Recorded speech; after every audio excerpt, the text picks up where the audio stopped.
Grew up here, so what we're going to do is we're going to go with a Q&A for about 20 to 30 minutes, so you can get to know everyone just a little bit, and then we'll break up into the roundtable discussion. So I'm going to introduce people completely out of order, because up here today, as far as I know, correct me if I'm wrong, we only have one mother up here on stage. So it is my pleasure to first introduce Lashinda Demus, who is the defending world champion in the women's 400-meter hurdles. She's the American record holder in that race. In fact, she set the American record at our World Championships in debut. Two-time World Outdoor silver medalist.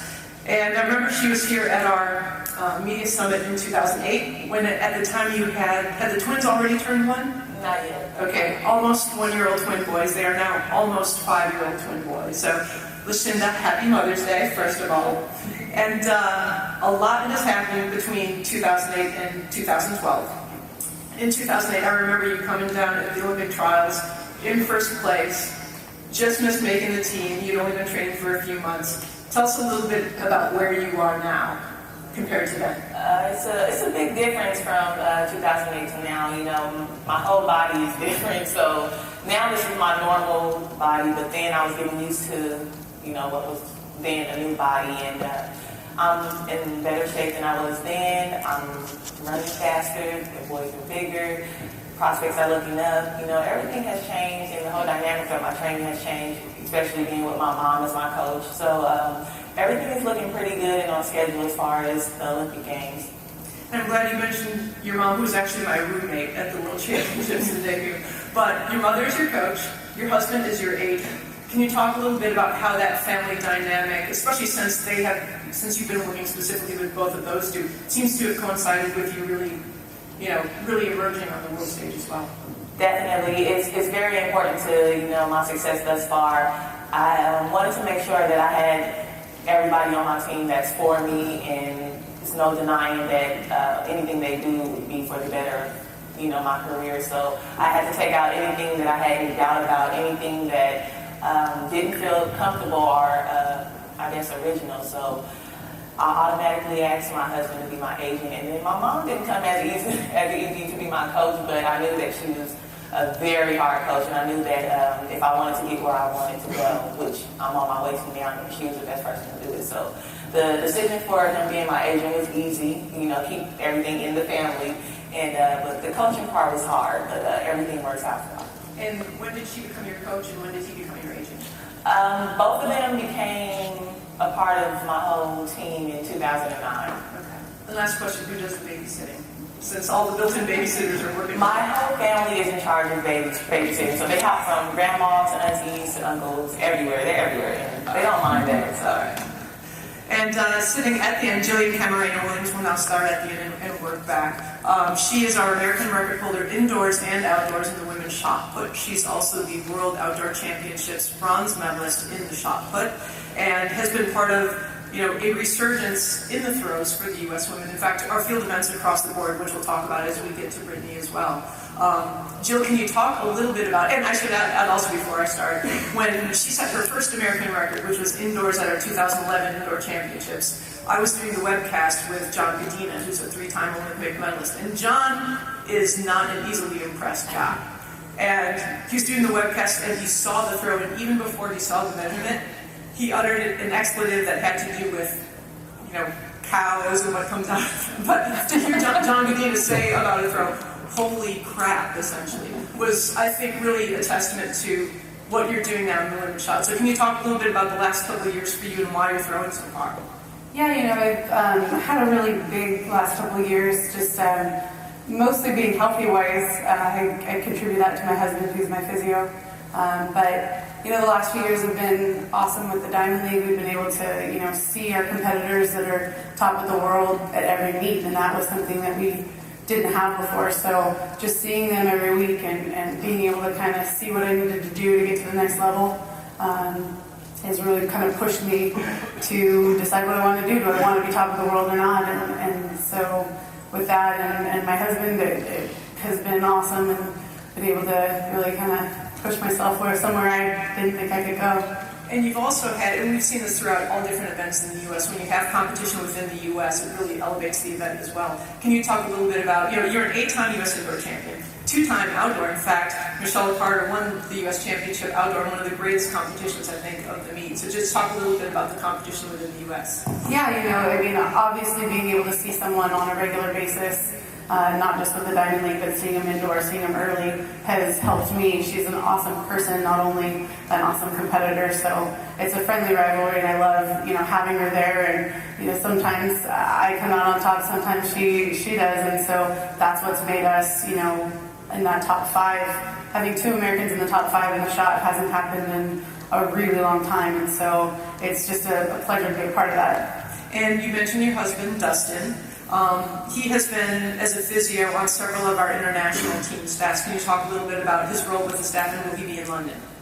Yeah, he got his acceptance letter to be on the London team, so he's officially on the London team. So I have to make it as well. We'll see. But he's an amazing physio. He just loves track and field. It's a passion for the sport. There's not too many physios out there that really want to stay with track, and it's something that he loves. So, having him in Daegu and having that consistency every day has been, amazing for my career, and he's just a wonderful person, so it's awesome to have him. All right, thanks. And Allyson Felix, who is a 3-time world champion in 200 meters. She's a 2-time Olympic silver medalist in the 200, 2-time Olympic gold medalist in the 4x4 relay. She's won a couple of gold medals at Worlds in the 4x1. And I was looking up your Doha results. She opened the outdoor season running 10.92 seconds in the 100 meters in Doha yesterday. Literally yesterday. So, and in that race, she beat the reigning Olympic gold medalist in the 100 meters and also the reigning Olympic gold medalist in the 200 meters, both from Jamaica, 2 different people. So I think that was probably a nice way to start your season. Allyson, can you talk a little bit about Doha and then also just coming into the Olympic year? Well, I was definitely excited to start my season off that way. Just saying that I'm going in the right direction. Of course, it's going to be a long season, and there's lots of steps to take, but I felt like, I'm going in the right direction, and I love Doha. It was my 8th time competing there, so it's a special place for me. But I'm just looking forward to this season, and getting ready for trials, and I feel like things are on schedule right now. And Allyson has been a U.S. champion at 100 meters, 200 meters, and 400 meters. And I may as well ask the question that everyone will probably ask anyhow. Have you decided what events you're going to run at the Olympic trials? And if not, when will you make that decision? I'm just going to start saying, ask Bobby. But I haven't made it. The 200 is my priority, and that's what I'm really focused on at trials. I will run another event, and Bobby will make that decision when we're a little bit closer. And next to Allyson is Hardee, who is the Olympic silver medalist in the heptathlon. First American since Jackie, I think, to win a medal in the heptathlon. And at the Olympic trials in 2008, set several single event records within the heptathlon, also breaking Jackie's record. I don't mean to keep going back to that podium. But Hardee, I know the last couple of years have been kind of challenging for you health-wise, and you were coming back. Can you just update everyone on what those last few years have been like for you? Yeah, I've been battling several different injuries. I've had a back injury, a neck injury, but right now I'm doing really well. I've made some changes in my life with changing coaches and things like that, and just the whole move has been really good for me, and I'm super excited. I'm healthy and ready to compete. So where are you living, and who is your coach? I live in Daytona Beach, and Raina Ryder is my coach right now. And Raina Ryder was our 2011 Nike Coach of the Year. He coached Felix to a gold medal, Christian Taylor to a gold medal in the men's triple jump, and also Danielle Carruthers, who won a bronze medal in the women's 100-meter hurdles. So how is that? Obviously, hopefully that's working out for you so far. Yeah, it's amazing. I'm always trained by myself for 7 years in Ohio before, and now just being in a group of people, it's like amazing. I love going to practice every day. Danielle, I train with her running hurdles, and it's like a meet every day. So I'm definitely looking forward to my first hurdle race. And just being at the track, though, everybody's so positive, and everybody has a goal, and we're all out, working hard every single day and cheering each other on it, which is something I never really had. So it definitely has helped me and with my confidence. So. And next to her, another multi-event athlete, Trey Hardee. He's the 2-time defending world champion in the decathlon. He, after the 2008 Olympic Games, you had to withdraw. Was it after no height in the pole vault? That's correct. But came out of the Olympic Games and got a call from the New York Jets. And he also loves wiener dogs. So among all those topics to discuss, first of all, I got to ask you, Trey, about the dogs. And to make a long, sad story short, my mother adopted my long-haired miniature dachshund, Dignan. But he's living in a better place now. I don't want to get too far into it. All right. Yeah. Well, Trey, tell us about coming in. Obviously, the decathlon in the U.S. is very strong. And obviously, you are the best in the world and have been the last several years. So please talk a little bit about, first of all, making the team. And all the three of you guys all have the same agent. Are you focused on yourself, or do you guys talk collectively at all about your goals in London? I think, it's a really special time in the U.S. to be a decathlete. And it's something that you don't want to get ahead of yourself. I think the name of the game, obviously the whole Dan and Dave thing is precedence for what can happen if you get ahead of yourself or kind of let your guard down. So we're all collectively encouraging each other to stay focused on the trials and not get too far ahead. That's the name of the game. If the three of us, myself, Ashton Eaton, and Brian Clay, can get through the trials, make all our bars, get some marks, and make the team, I think the possibility of the medal sweep in London is really, really tangible. And when you won your first world outdoor title in 2009, it's kind of like, there's the new guy thing. 2011, now you're the two-time defending guy. Do you feel like you are now the guy that everyone's looking at, or how do you view yourself when you're in competition?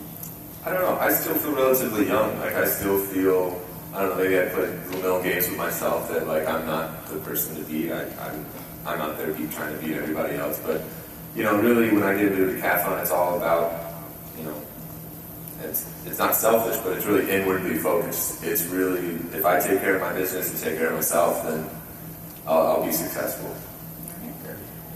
And next to Trey is Brittany Reese, who is probably the most, I would say, unheralded four-time world champion you'll ever find. So we got to get her out here more at these media events. She is the two-time defending world indoor champion in the long jump. She set the American record, broke Jackie Joyner-Kersey's record, there's that name again, when she won the 2012 world indoor title. She's the two-time defending world outdoor champion in an event where the U.S. has really been up and down since the mid-'80s. So, Brittany, first of all, welcome to your first media summit.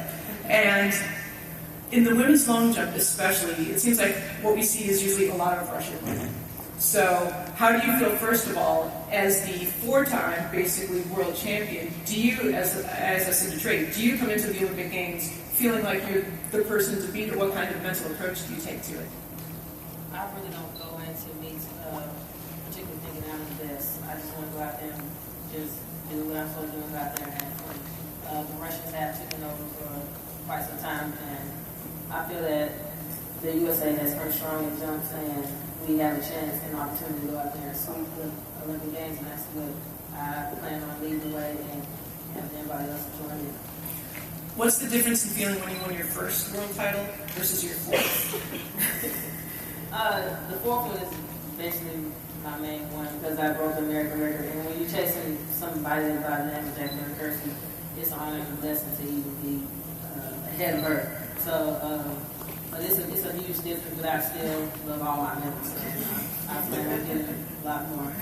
And you're from Gulfport, Mississippi. You train in Oxford. Do you train by yourself, or who do you train? I sometimes train by myself, and sometimes with the Ole Miss track team. Mainly when I'm doing sprint workouts, I train with the track team. But when it comes to jumping, I'm home. And was your family affected at all by Hurricane Katrina or Irene? Yes, we actually were. Our ceiling came down, and we had some mold in the house. We was basically out of our house for about a month, living in mobile homes and trailers, and where my aunt in Mobile. And it was eye-opening experience. And when something like that happens, you just feel blessed around what you already have. So it was dramatic, but we got through it, and my family's doing a whole lot better now. Thank you, Brittany. Thank you. Sonia Richards, who is, like Allyson, going for her third Olympic berth. We're Sorry, Richards Ross. Golly, Sonia Richards Ross. I apologize. I'll get that right by the time 2016 and 2020 rolls around. All right. She's the 2009 world champion in the 400 meters, the American record holder at 400 meters. She's a two-time Olympic relay gold medalist in the Olympic Games, anchoring Team USA to gold both times, and having an outstanding year. She just won the World Indoor Championship at 400 meters. And I saw Sonia in New York, and just looking the fittest and healthiest, really, that I've seen her in a few years. Just, Sonia, please update us on your training and how you're feeling. First, good morning, everyone. Thanks for being here. This is a great conference. We're not used to having this much love and support, so we thank you guys for being here. But things have been going really well, like Jill said. Started off the season well, won my first world indoor title this year. I've been healthy. I struggled with injuries in 2010 and really trying to come back in 2011. And so being able to run and feel 100% healthy has been the greatest gift I could have this season. And so it started off well, but like everyone says, it's a long season and we have to prepare for the trials. So I'll just try to be patient and hopefully the best is yet to come. And have you relocated at all? I know that, speaking of Mr. Ross, now with the new NFL team, have you guys relocated or are you splitting your time? Yeah, well, my husband was recently picked up by the Jacksonville Jaguars, so we are moving from New York now to Jacksonville. Unfortunately, I've been helping him from afar, so I haven't been able to actually go to Jacksonville because my training has been so intense and I've been competing. He just found a new home. I did the virtual tour, so I okayed the house, so I'm happy with it. And he's down there training as well, so we're used to this time of year where he gets to come see me on weekends and come to track meets, but we're not together, during the week while I'm training and while he's training. And hardcore track question for you. Have you decided what events you're going to run at the Olympic trials? Kind of the same. I'm definitely going to run the 400. That's my goal. And if things are going really well, I may try to run the 200. But, at this point for me, I really want to focus on my 400 and trying to get that medal that I've wanted for so many years. So it just all depends. I feel like my speed has been great this season. But for sure, the 400 is my ultimate goal. Okay, thanks. And at the end, Wallace Spearmon Jr. He is the 2005 World Outdoor silver medalist, correct, in the 200 meters, 2007 and 2009 World Outdoor bronze medalist to 200 meters, and just researched this a few minutes ago. He ran second leg on the Team USA 4x100 meter relay at the 2007 World Championships in Osaka, which is the last time that Team USA's men actually won the gold medal in the men's 4x1 relay at a World Championships or Olympic Games. Wallace has gotten his year off to a great start, opened with a time of 19.95 in the 200 meters at a meet here in Arlington. So Wallace, please tell us a little bit about your year so far. I believe that's probably your fastest opener. It's not your fastest opener. Okay, I retract that. Just tell us a little bit about your year. I know you've had some changes in coaching, and you're living in a coaching situation as well. Well, I just moved to the area. I had to move to this area because my Achilles injury. I missed all of last season. And I'm working with Benny Bond very closely. I'm trying to stay healthy. It seems to be paying off. I opened my season in 10:06 in 1995. Things are coming to happen now. And you said you're working with who on your Achilles? Benny Bond. Okay. And I'm being coached by Monty Stratton, and I train with Doc Patton. Okay. And where are you living specifically here? Cedar, yeah. And I'm actually, I don't know if I should say this, I'm actually shocked that you're not even 30 years old yet. You're still only 28 years old. You've been on the scene for a long, long time. But you've seen lots of changes in the sprints. I mean, we've been through a couple of different cycles of, the top 100-meter guy or even the top 200 guy, but you've been the constant in there. What are you thinking in terms of your goals and your role coming into London? Well, this is the first time I've actually been healthy leading up to our trials, so I really have no idea what I'm capable of. I just want to actually go out and have a day where I can just run, no pain, injury-free, and see how fast I can actually run. So what's it taking to keep you healthy? What are you doing now that's different from before? Every day I wake up. Every day I wake up. As soon as I wake up, before I even eat breakfast, I have a training room in my house. I go in there and normal tech, game ready, complex, mobilities, just probably about between 30 minutes and an hour of rehab. Go to practice, rehab before practice, rehab after, rehab again. It's just, something I have to deal with, but I love track and field so much. It's worth it. So between rehab and training, how many hours a day are you doing this? I started about 7:30. Don't get home until about 2:30 or 3, and then even while I'm at home relaxing after practice, I'm still doing something, on the road or doing something. It's just never ending story. It's so glamorous being an athlete. All right, we will open. Oh, and before we continue, I should point out that we do have a mother. We have Sonia's mother, Sharon, is here as well. So happy Mother's Day to Mom. We'll open it up for questions now. Questions? Eddie. Who will speak with the voice of God? Okay, here we go. Yes, hello. Allyson, a naive question, but why not try the 100-200? Or is that a remote possibility? Yeah, it's definitely one of my possibilities that I've kind of talked about from the beginning. I think, since my last race now, people actually believe me, but it's actually been a possibility for me all along. So 200 for sure, and then I'll see about the trials. I'll either run the 1 or the 4.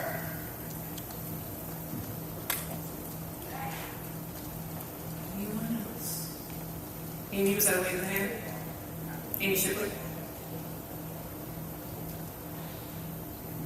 Amy Shipley, Washington Post. Allyson, are you pushing, do you want to run 2 events, or are you so concerned about protecting your opportunity in the 200 that gives you pause? Can you talk about that?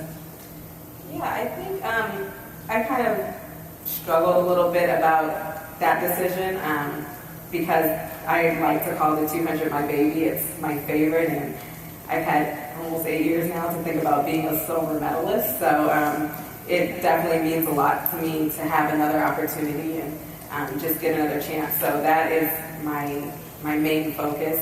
But I am comfortable with running another event, and I feel like at World Championships last year, getting to go through the rounds was like a very valuable experience for me. And by going through that and being able to tweak my training a little bit, I do feel confident that I could do 2 events. And so I'll still make the decision, but I am comfortable with running 2.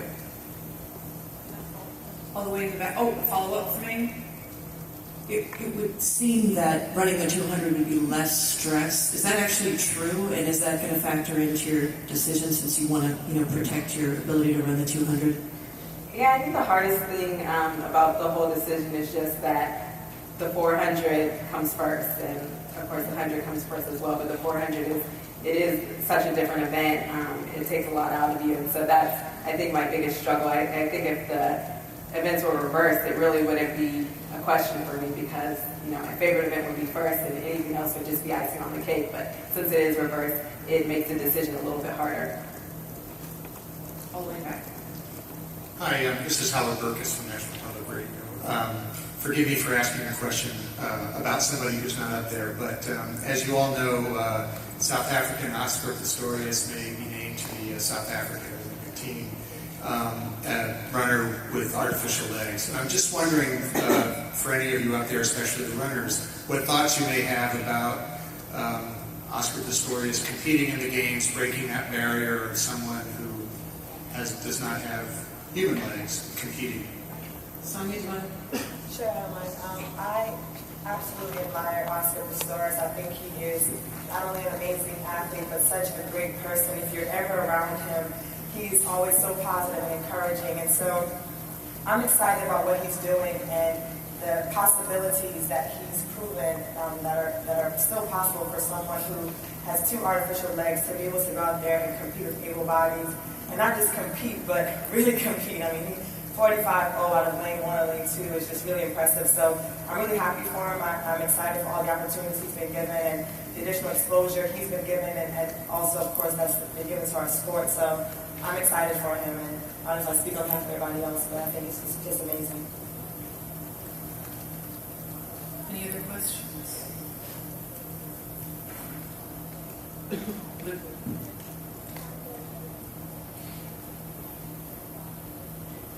This is for Wallace.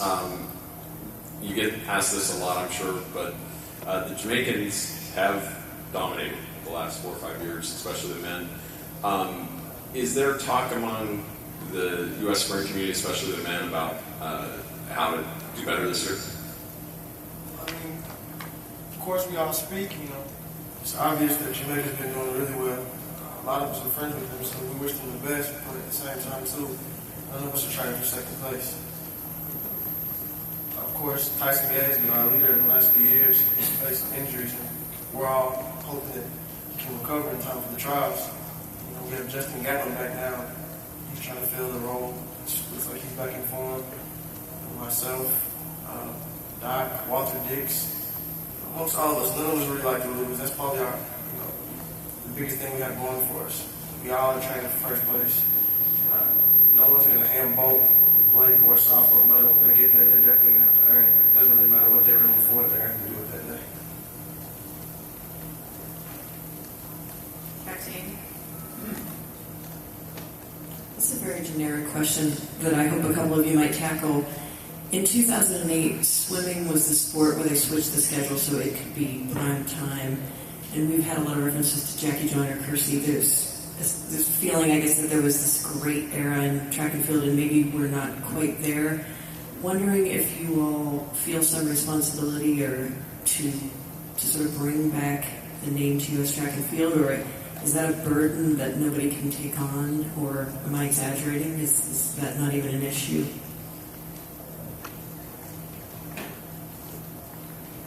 Everybody wants I think that we always want to bring attention to our sport, and that, of course, if we can't have that prime time slot, we want to take it. But I think that every time we step on the track or perform, we know that we're competing in a dying sport, and we're always trying to rebirth that sport.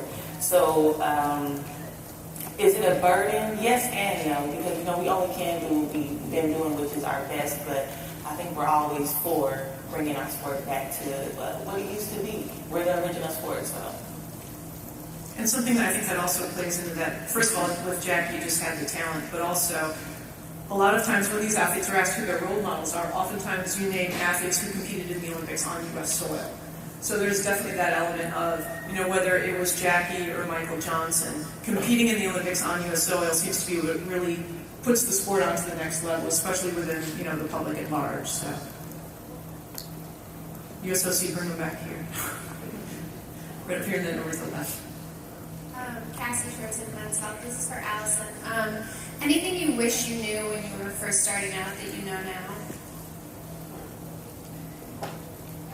I don't think I could say one specific thing, but I just think experience is invaluable. And now I've been 26 years old, but I feel like I've been doing this forever. And I finally feel like, I can use that experience.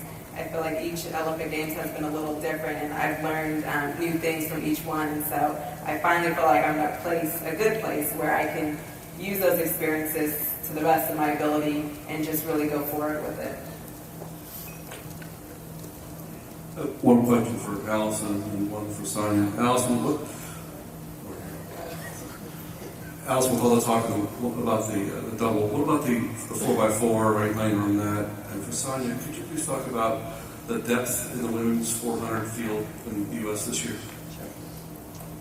Well, for me, the relays, that's an easy one. I'm all in for those. Of course, it's not up to me, but if I'm available, I'm feeling good, and if I can contribute something to that, I love them. There's nothing like at the end of the Olympic Games, coming together with your teammates who you've been competing against for a lot of it, coming together and tackling on the world. It's the greatest feeling.